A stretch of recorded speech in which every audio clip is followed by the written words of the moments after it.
This car, chassis 3257, is the penultimate car ever made.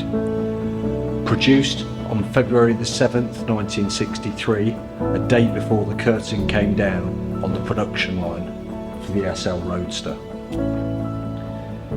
This car left the factory in the colours you see it in today, the traditional white with the red leather interior, to a European specification. It was destined for Salzburg, Austria, where on its first outing the car did not sell. So it was returned to the factory for a second build sheet, adorned with more options than before. However, this time it was converted to a US specification car. So that included things like the sealed beam headlights that you see today, a US spec steering column, a US spec Becker Grand Prix stereo. It was optioned with a hard top, but it didn't lose all of its European specification. It still did retain the 3.64 rear differential and did not have rear dot deflectors. The upgrades did the trick. The car then sold in 1964 and headed to the US. The car was owned by notable collectors and car enthusiasts, and also two Mercedes-Benz dealership owners, one of those being Phil Smart Sr. He acquired the car in 1971 and kept the car till circa 1985.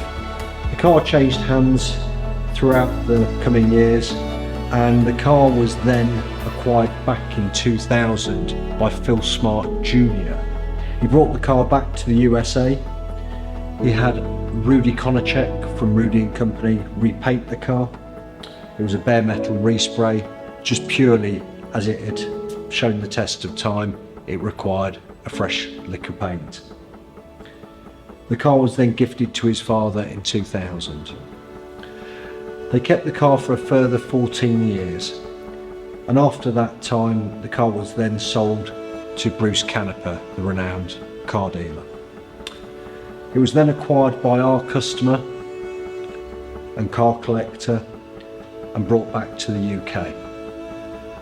The car sat in the collection for a couple of years before we received the car in October 2023. Upon receiving the car, we sent the car down to Martin Cushway, the 300 SL Oracle. He was to go through the car, do a full report, check all the numbers against the data card, and just give us a general review of the car's condition and what needed doing to make the car perfect for resale, or on the button as we call it. So once we received that report, we sent the car back in February of 2024, and Martin carried out all of the work to the vehicle that he'd itemised. We have that in photo form, written in the invoices and in the immense history files that accompany the car. The car now drives perfectly and is ready to be enjoyed by its next owner. This car, chassis 3257, offers a unique opportunity to its next custodian to own a piece of automotive history.